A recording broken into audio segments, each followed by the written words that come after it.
problem with the 21st century is that nothing is perfect anymore. We don't let ourselves be fooled, not even on TV. Reality shows are everywhere. You can't find evening TV showing the perfect family anymore. Well, except in maybe commercials for washing powder. This wave of disillusionment hasn't even spared the superhero genre. The superheroes of the 21st century are no longer what they were. Or maybe that's just my impression. I'm not really an expert in the field, but the comics I read as a teenager, Superman never had an identity crisis. Today's Spider-Man struggles with the question of whether he wants to be a daredevil or if he wants to start a family. Batman throws tantrums while the Joker explains to him how the world works. These obvious weaknesses are simply reflecting the zeitgeist, but one thing hasn't changed. In the final battle, heroes never fail. Nobody wants to see something like that. But why not? Why can we only tolerate superheroes' crisis temporarily? It seems that we still demand for that ideal. We love strong, beautiful, victorious figures. Doubts and conflicts, yes, to create sympathy with a character, to increase the tension, but in the end the good guys should be good and clearly superior.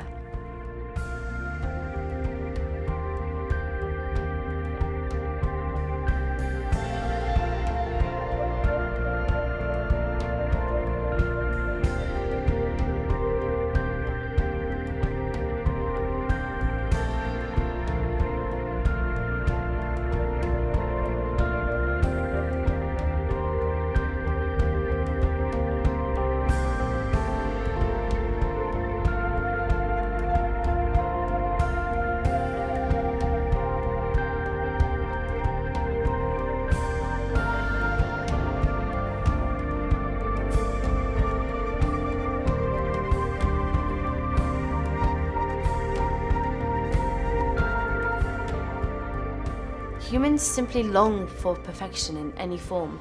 Some train their bodies to perform extreme athletic feats, while others strive for a perfect appearance. Some consume upscale products, others travel around the world and search for their own paradise. Still others aim for perfection in music or the arts, and even if we ourselves are more average, we all have our idols. We want it like that. We admire them. In our love relationships, we also search for the ideal superwoman or the man of our dreams. At least we let ourselves dream about it, no matter how old we are. I attended a student work group only for a couple of hours with a girl called Christine, but I will remember her story for the rest of my life. She had a petite and sensitive appearance. She had found the man of her dreams in her early 20s, and Christine was immediately fascinated by his playful, adventurous behavior. There was something sensual and wild about him, and she just hadn't expected this from a soon-to-be pastor. It was a heavenly combination, piety and manhood, and she adored him. She needed him. She loved it when he paid attention to her. She didn't want to live without him.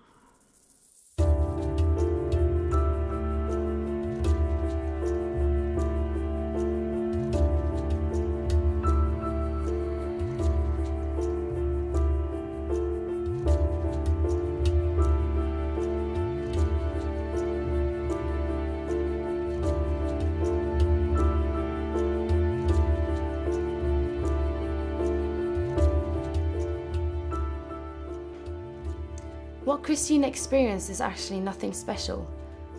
Everyone who has ever really been in love with somebody knows that.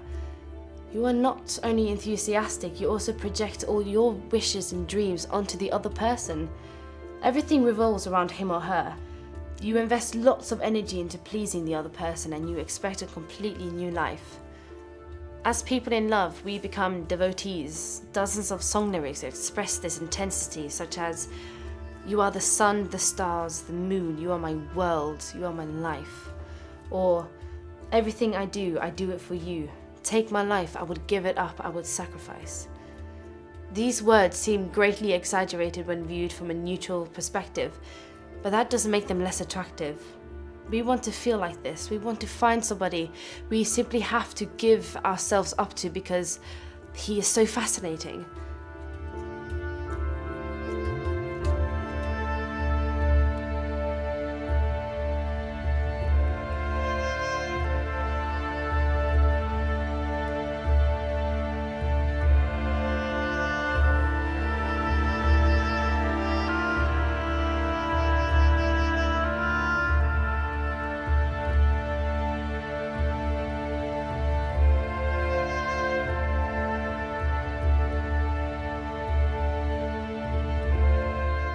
This willingness to devote oneself makes us human, and it makes us extremely vulnerable.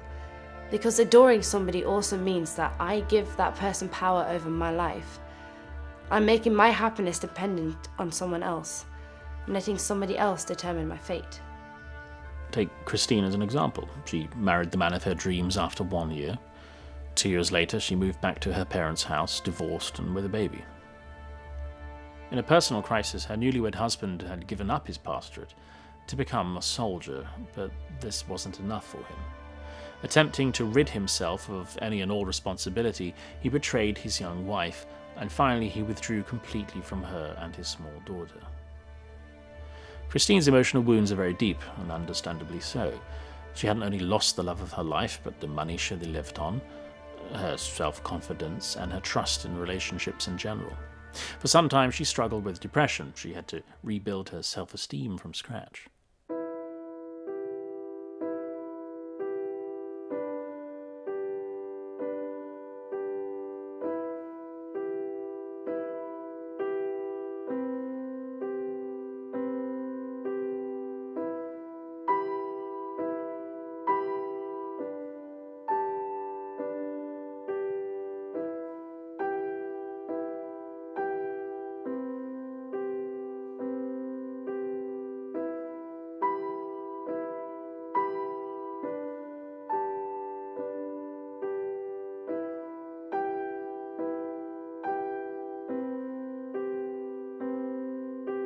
Now, I wish her experience was an isolated incident.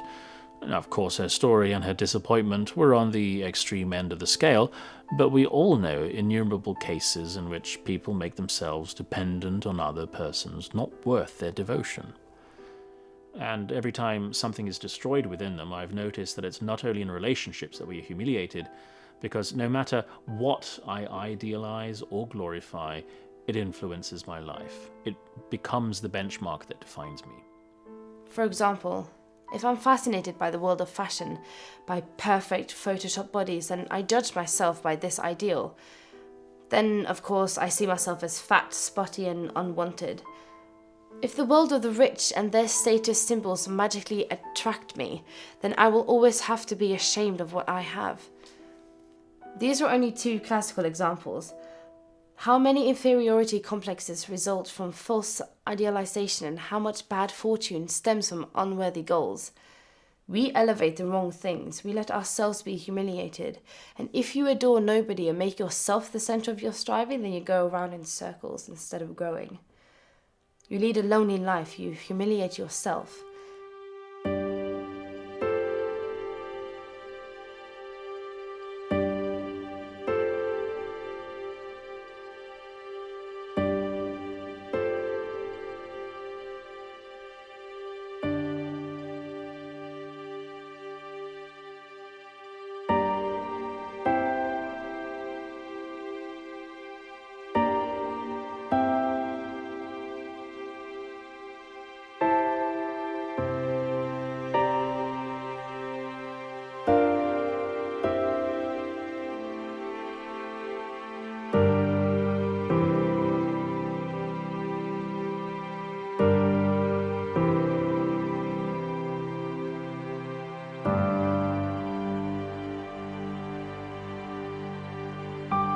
But is it possible to simply get out of this system? John was granted to do it at least for a couple of hours. In a vision, he simply walked through an open door and was suddenly in a totally different world. So different that when trying to describe it, he reached the limits of language. There are no words for what he saw. At once I was in the spirit, and there was before me a throne in heaven with someone sitting on it. And the one who sat there had the appearance of jasper and ruby. A rainbow that shone like an emerald encircled the throne, and from the throne came flashes of lightning, rumblings, and peals of thunder. In the front of the throne 7 lamps were blazing, and these are the 7 spirits of God. Also in front of the throne there was what looked like a sea of glass, clear as crystal. John gave it his best, but he had no chance. The center of his vision was the indescribable, the almighty, the only divine, the ruler of the universe. His light, his power, his appearance are not of this world, even if the beings who live continually in his presence haven't gotten used to how perfect and holy he is. In his vision, John sees 4 triplicate winged angels-like creatures on the throne. Possibly these are the most brilliant and mightiest creatures described in all of the Bible, but with all their genius, they only have one thing in mind: God's greatness. Whenever the living creatures give glory and honor and thanks to him who sits on the throne and who lives forever and ever, the 24 elders fall down before him who sits on the throne and worship him who lives forever and ever. They lay their crowns before the throne and say, "You are worthy, our Lord and God, to receive glory and honor and power, for you created all things, and by your will they were all created and have their being."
What a scene. It's not only the 4 creatures who worship God. There are also these 24 people. Their crowns or victor's wreaths signalize that they are beings in an honorable position. What impresses me is their decisiveness. They bow down and lay their crowns before God's feet. They have no doubt. It's the most natural thing in the world. You alone are worthy. Why? For you created all things, and by your will they were created and have their being.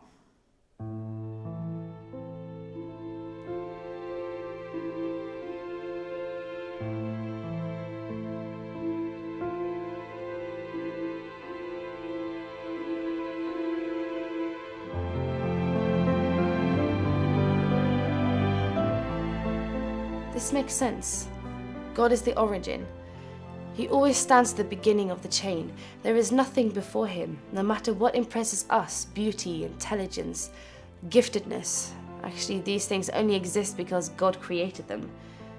He is all this in perfection, absolutely unreachable, and without him, we are dust.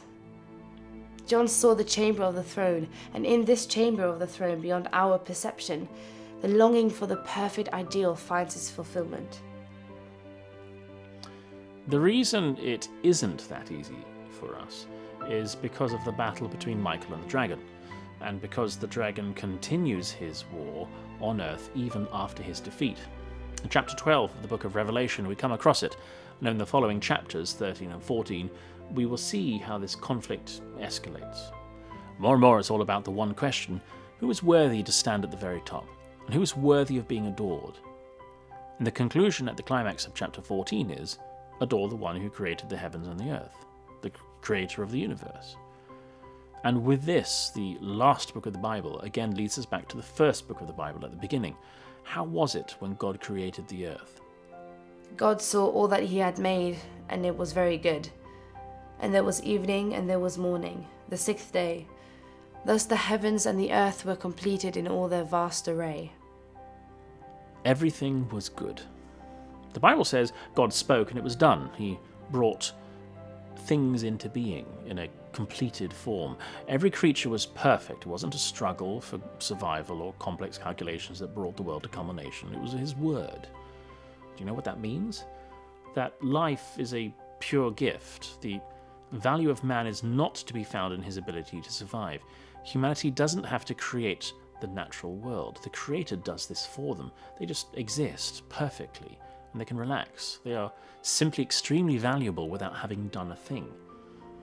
What a contrast to our today's attitude towards life.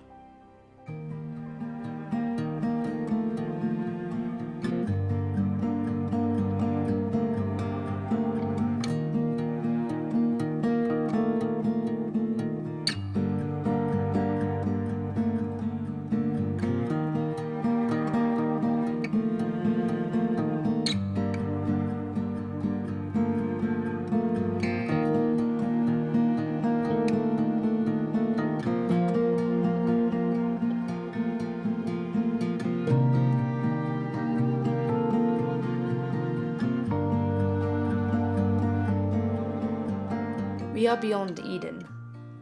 All of nature is characterized by a struggle for survival, and our whole society by competition. Has the Creator forgotten us? The book of Revelation says no, we have forgotten Him. He is worshipped throughout the universe, only not by us, and that's why we as humans are lacking the most important thing: our identity, the knowledge of our origin, our meaning, our worth. And we still have worth. We still have, no matter how imperfect we are, with God. If we could just stand before Him now in the chamber of the throne where John stood and realize that we are His creatures, then we could be healed from our chronic disease. First, we wouldn't always have to pursue a doubtful ideal. Second, we wouldn't always have to prove ourselves, but would simply know that we are important. Everything else that we adore robs us of our dignity. God gives it to us. That's why the book of Revelation is right where it says that only God is worthy to stand above all.